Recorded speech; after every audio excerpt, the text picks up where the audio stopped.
Well, officially I'm a technical resource assistant for Brandon University in the Faculty of Health Studies. So I assist and support students and faculty with technology, and we video conference course delivery to our Winnipeg site for Brandon University there.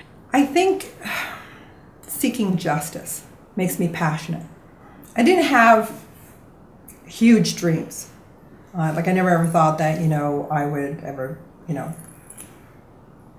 be a superstar. There was never any dreams of being a superstar in any way, but I did, I just wanted to work hard at what I was doing and to excel at it. And I think that every step of the way, any positions that I have had, that I have excelled at them.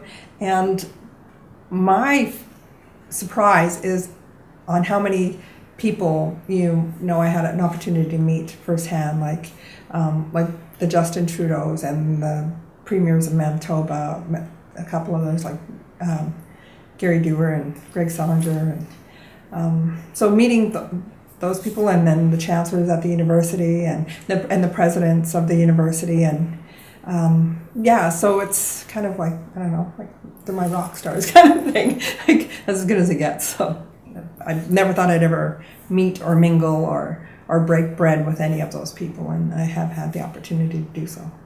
At the age of 22, I lost my mother, and she was my mother, my father, and my best friend.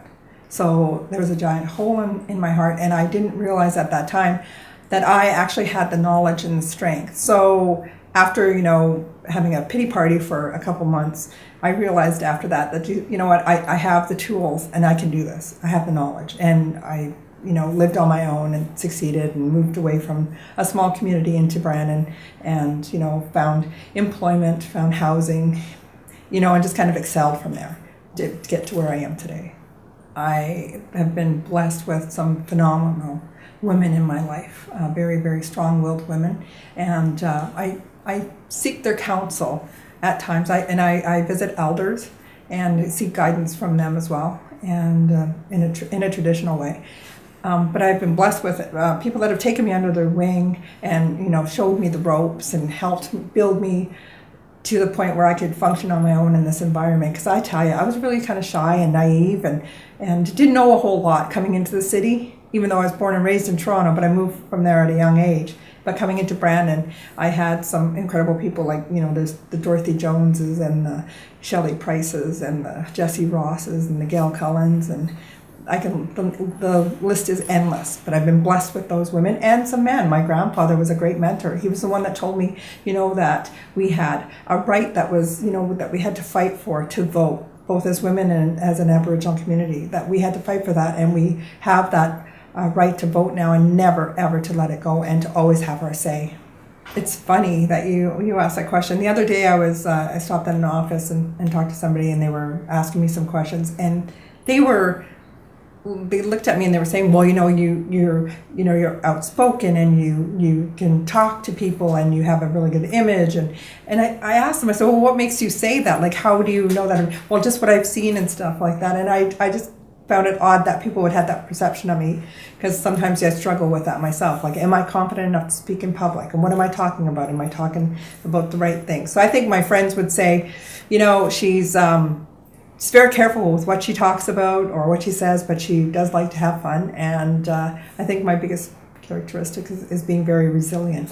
One of the things that gets me today is that youth are under so much pressure, and it was hard enough being young when I was young, which was many, many years ago.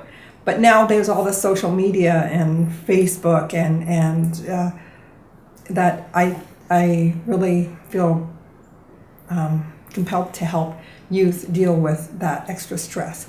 There's a lot of bullying going on, and like the Amanda Todds of the world and stuff like that. You just want to reach out and touch those people before tragedy happens, and that's where I hope that I can help someone someday. Just tell them, send that message out to them, even in your darkest hour when you feel like you're totally alone and that nobody cares, that there is always somebody out there that does care for you, and you just have to kind of sit back for a moment before acting on that negative spirit that you're feeling, and just to wait for a moment and let it pass, and then seek help, because there are people out there that will help you, and that help it's there, and people do love you and that they don't want anything bad to happen to you. And people just don't realize that until it's too late. So, you know what? It doesn't take a whole lot to make me happy.